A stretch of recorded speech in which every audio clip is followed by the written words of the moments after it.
Welcome back to episode 75 of the P.S. Gilmore story, and we're in 1880 with the Gilmore tours and management.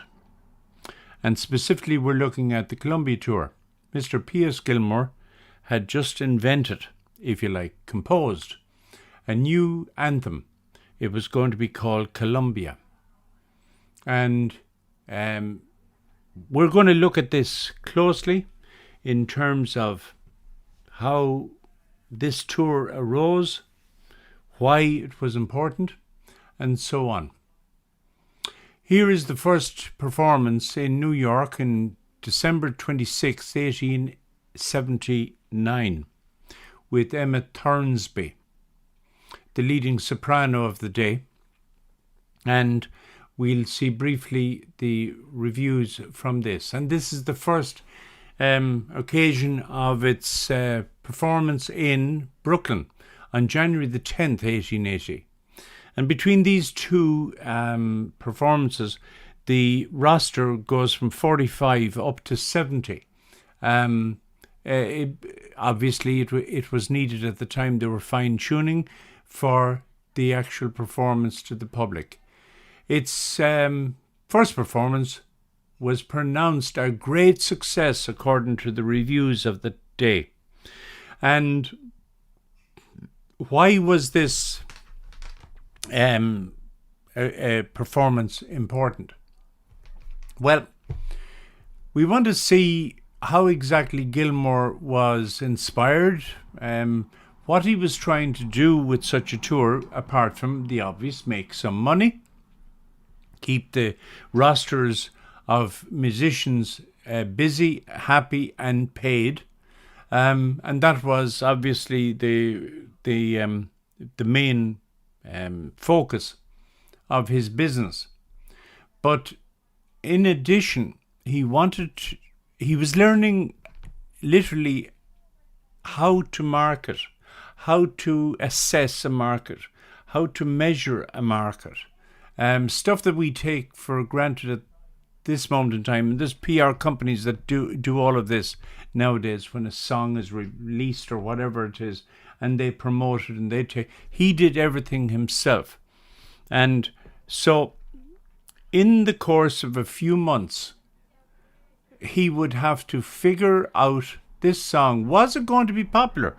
Was it going to sell tickets because there was no records, there was no the only additional sales that they would have possibly would be piano scores, because piano scores were very important at this stage. So we'll look at this a little bit closer now. Here's an advertisement from March 1880, and here, by the way, is Mr. P's played at Albany last Monday evening at a Gilmore band concert. Mr. Pease is going to become mentioned a few times in this documentary. Columbia, a national song founded on American history, poetry and music.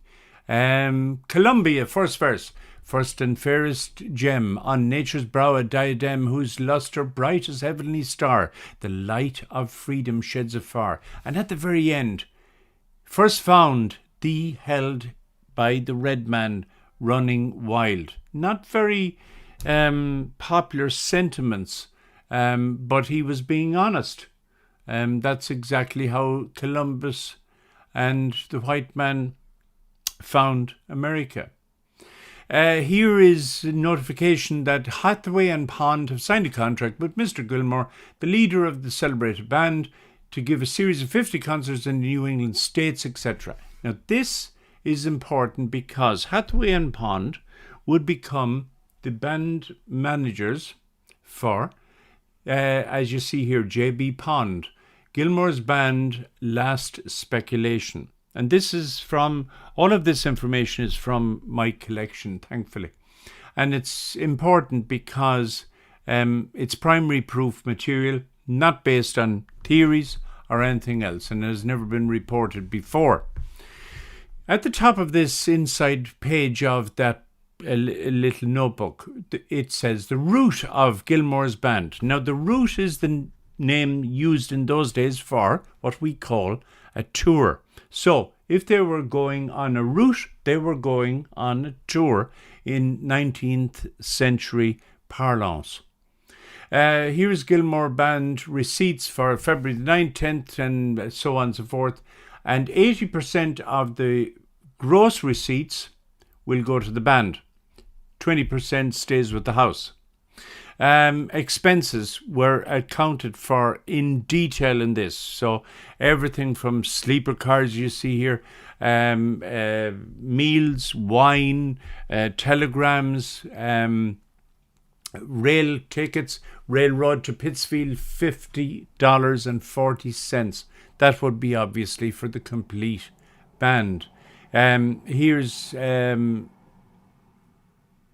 a parlor car at the top. Parlor car would be a little scaled down from what they used to call a dining room car, built by Pullman, I believe. Statement of trip: 8,679 total receipts for the actual trip. 8,679. And, oh, by the way, here is a card that was included in that little notebook of someone looking to book Gilmore's Band for an additional night. P.S. Gilmore's debit and credit balance sheets. And on the debit side, this is when Gilmore shows how he pays out the actual musicians. On this page here, it says Gilmore has been issued a 30-day note for $832.40. That is from receipts minus expenses. Gilmore said, "If I had the ability to make a speech, I would express you my warm appreciation of the reception accorded to my anthem this evening." What wonderful words given by the great man himself. Here's another advertisement for that tour. This one from February the 14th. I should have said that the tour took place from February the 16th to March the 6th, over 20 days, and it took place in Massachusetts, Rhode Island, and Connecticut. It showed that there was planning, management, and records, as well as testing the market based on the popularity of the piece, the advertisements, and of course ticket sales at the concerts. And then of course the second measurement were the actual reviews of the concerts and how the new composition would be received.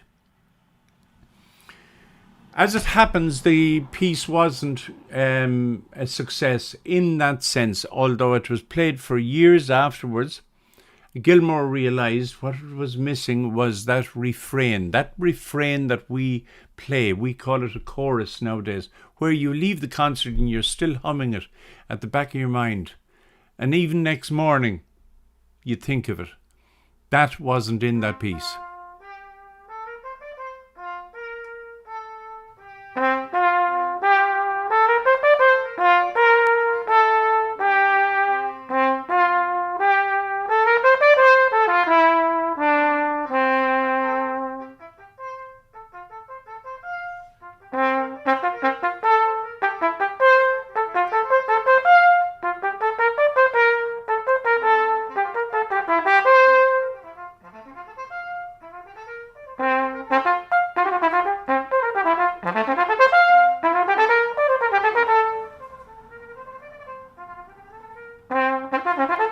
That was Morris Northcutt from Washington State, from Tacoma, I believe. Brilliant cornetist and trumpet player. Check him out online, please. He performed that based on a mail drop. Here it is, a mail drop done by Gilmore back in 1880, and from what you see up on the top there, which I gave to Morris, he extrapolated those